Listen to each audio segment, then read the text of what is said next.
Thailand has always been a land of mystery and spiritual traditions.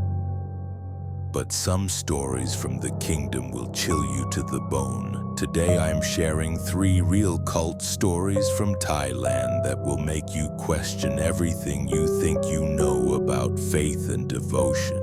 These aren't urban legends or ghost tales. These are documented cases that shocked the entire nation. The first story takes us to a remote village in northern Thailand where a charismatic leader convinced his followers that death was just an illusion. In 2019, a man named Surachai established what he called the Temple of Eternal Light in the mountains near Chiang Mai. He claimed to have received visions from ancient spirits who told him the secrets of immortality. Surachai was in his 50s, soft-spoken, and had this unsettling way of staring directly into your eyes when he spoke. He never blinked, never looked away, just held your gaze like he was reading your soul. The temple started small, maybe 20 followers living in bamboo huts scattered around a central shrine. Surachai taught that the physical world was a prison and that true enlightenment came through suffering. He convinced his followers to give up all their possessions, cut contact with their families, and dedicate their lives to his teachings.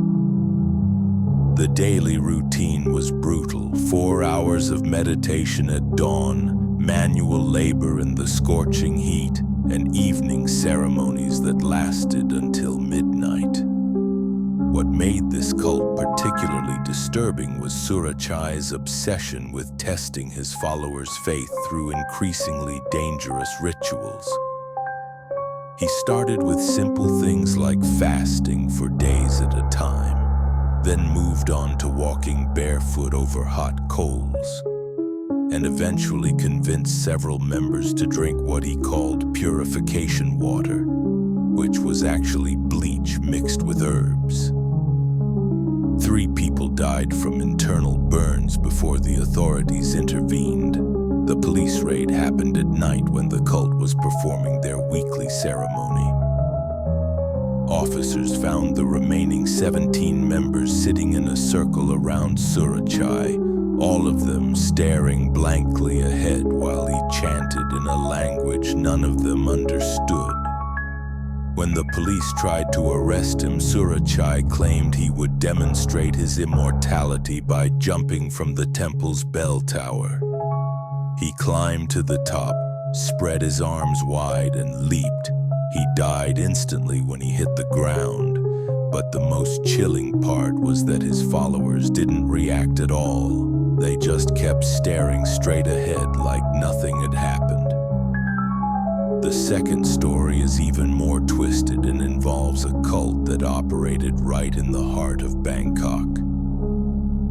In 2021, police discovered what they initially thought was a meditation center in a high-rise building near the city center.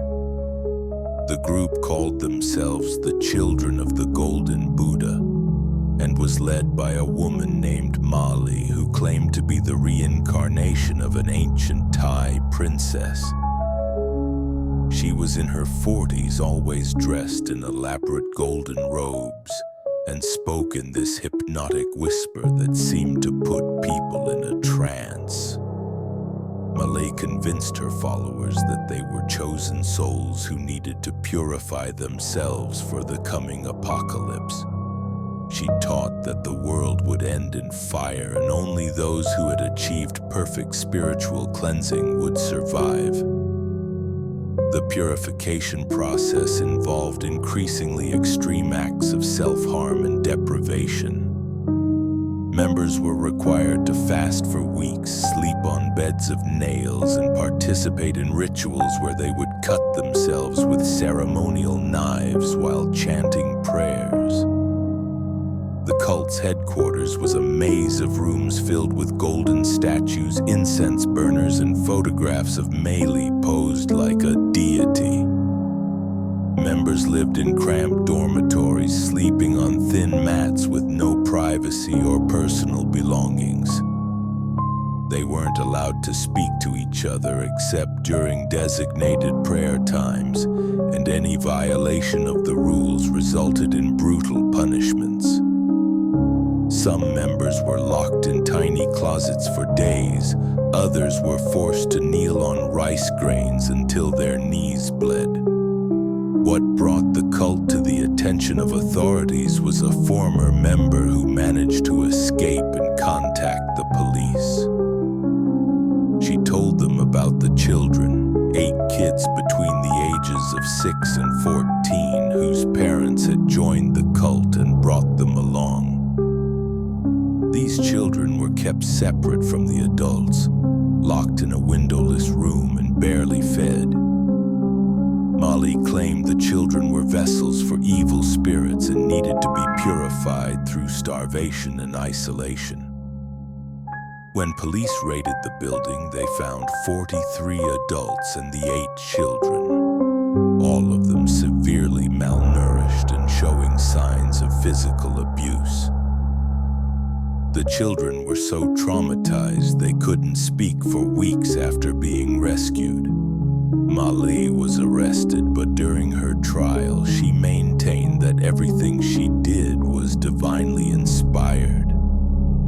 She claimed the children were demons in human form and that she was saving the world by containing their evil.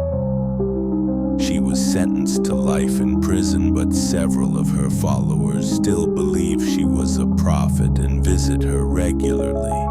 The third and most recent story happened just last year in southern Thailand and involves a cult that practiced what they called blood purification. The group was led by a man named Thawat, who claimed to be able to cleanse people's karma through ritualistic bloodletting. He operated out of a compound in the jungle near the Malaysian border, far from civilization where screams wouldn't be heard. Thawat was different from the other cult leaders because he didn't claim to be divine or enlightened. Instead, he presented himself as a healer who had discovered ancient secrets hidden in Thai manuscripts. He was in his 60s, covered in traditional tattoos, and had this gravelly voice that commanded absolute attention. He convinced people that their blood was contaminated with negative energy from past lives, and that the only way to achieve peace was through his purification rituals. The compound was a series of wooden buildings connected by covered walkways designed to look like a traditional Thai village. New members were welcomed with elaborate ceremonies and treated like honored guests for the first few weeks. They were fed well, given comfortable accommodations, and encouraged to share their deepest fears and regrets with the group.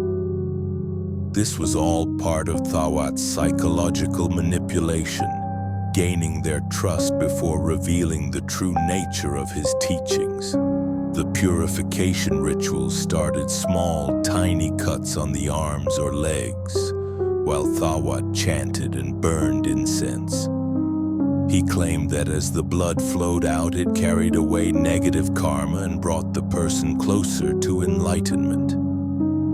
Members were told they would feel immediate relief from their emotional pain, and the combination of blood loss and psychological suggestion often did produce a temporary euphoric state.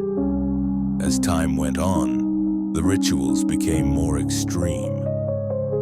Thawat introduced the concept of group purification, where multiple members would cut themselves simultaneously while the others watched and chanted.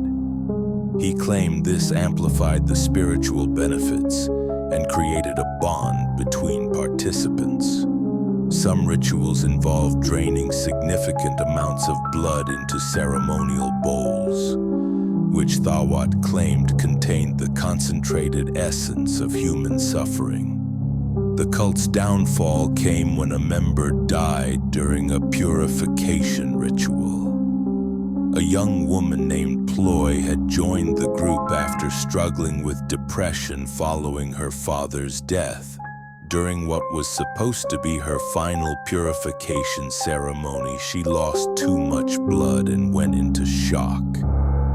Instead of calling for medical help, Thawat claimed her death was a sign that her spirit had achieved perfect purity and ascended to a higher plane. When Ploy's family reported her missing, police traced her last known location to the compound. The raid uncovered evidence of the blood rituals, including rooms with drainage systems designed to collect blood and ceremonial knives used in the ceremonies. 26 members were found living in the compound, many of them severely anemic and covered in scars from repeated cutting. Thawat was arrested and charged with murder, but during his interrogation he showed no remorse and claimed he was performing a sacred duty. These 3 stories represent just a fraction of the cult activity that has plagued Thailand over the years. Each group used different methods to control their followers, but they all shared common elements. Charismatic leaders who claimed special knowledge, isolation from the outside world, and escalating demands for proof of devotion. The victims were usually people going through difficult times in their lives, searching for meaning and willing to trust someone who promised answers. What makes these stories particularly disturbing is how easily ordinary people can be manipulated by those who understand human psychology and exploit our deepest fears and desires. The cult leaders weren't supernatural beings with mystical powers. They were just people who learned how to identify vulnerability and use it to their advantage. That's perhaps the most frightening truth of all, that the capacity for both manipulation and blind faith exists within all of us.